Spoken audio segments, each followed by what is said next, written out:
On today's show, looks like ride-sharing is hurting new car sales. GM says it can be profitable even if car sales crash. And Infiniti creates a heritage that never was. All that and more coming right up on Autoline Daily.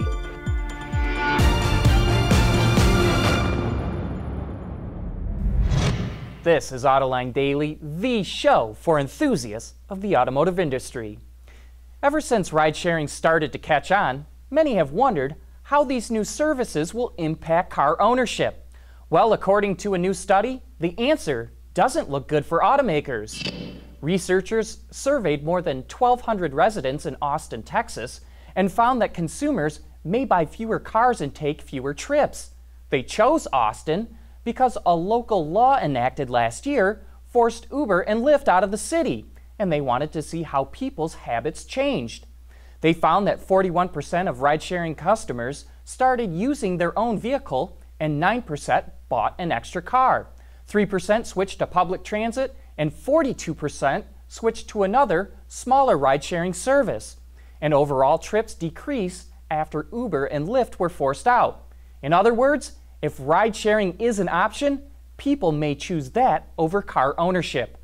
Uber and Lyft are once again operating in Austin, so now researchers are looking into the impact of their return. The study was conducted by the University of Michigan, Texas A&M, and Columbia University.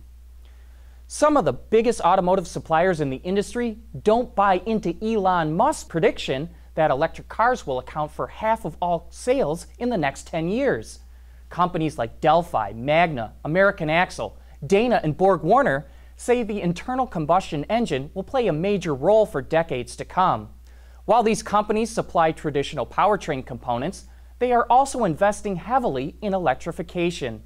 They believe EVs will become more popular, but they don't believe the hype that's emanating from the mouth of Mr. Musk. General Motors continues to make impressive financial progress. In a presentation to JP Morgan this week, GM CFO Chuck Stevens said the company can post a net profit of $4 billion to $6 billion even if the US SAR drops by 25%. He said GM can break even and still maintain its dividend even if the SAR is only 10 to 11 million vehicles. GM also expects to save $2 billion a year by selling Opel and with better vehicle architectures.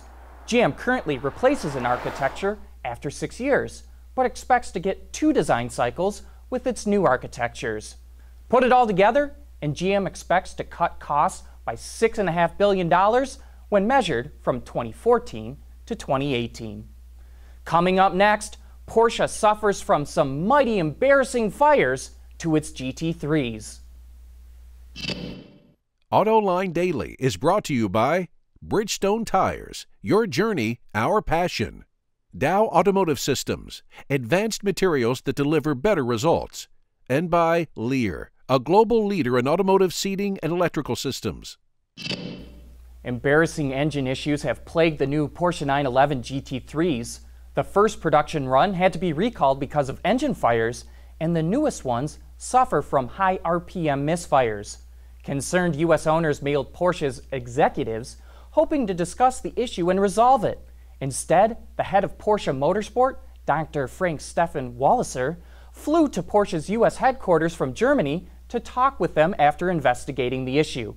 To make up for all the problems, Porsche will offer a 120,000-mile, 10-year warranty for all current generation 911 GT3 engines, and that includes engine replacement costs. Cars generate a whole lot of data, but by 2025, it will be 10,000 times more than what it is today. To mine that data, Toyota, Denso, Ericsson, Intel, Nippon, and NTT Docomo, a huge mobile phone operator in Japan, have formed the Automotive Edge Computing Consortium. Their goal is to develop an ecosystem for connected cars with a focus on increasing network capacity to house all that data.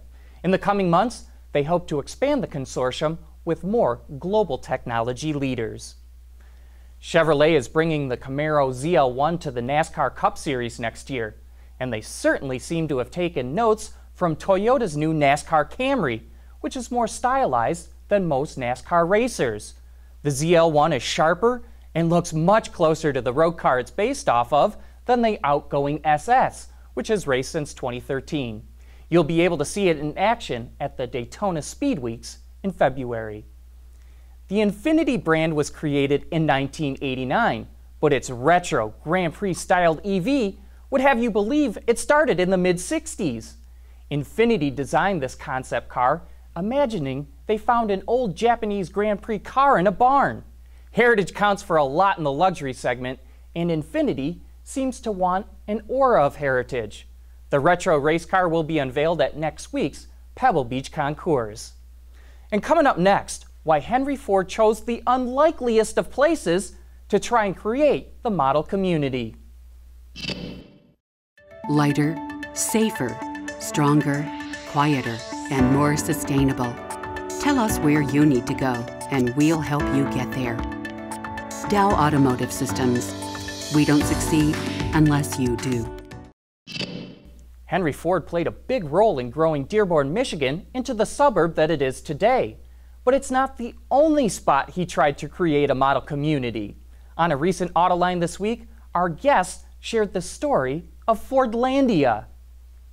He created this rubber plantation model town in the middle of Brazil, and he really was trying to, again, vertically and horizontally integrate by being able to have his own rubber source rather than having to depend on others, at a time when there was a lot of question about what was happening in the Pacific with different imperial powers and everything else. But he created this model village in the middle of the Amazon, which ultimately failed because the fact that he didn't understand, and his folks didn't understand at all, what it actually meant to have rubber trees.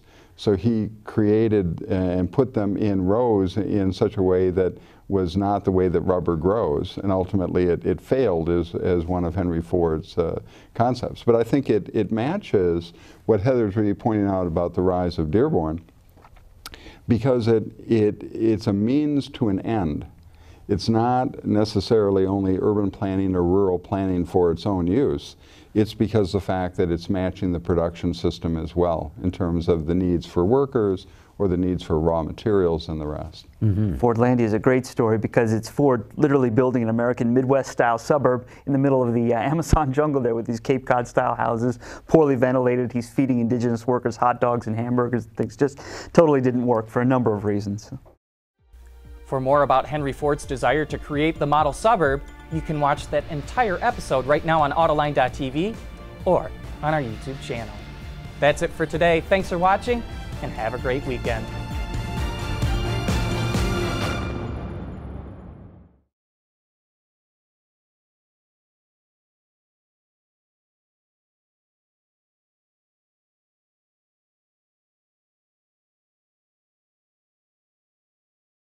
Ward's is the industry leader for news, data, and analysis. That's why companies across the globe subscribe to our premium service, maybe even your own. Log in for subscriber access now. Check your company's intranet for details, and rely on wardsauto.com to keep you informed.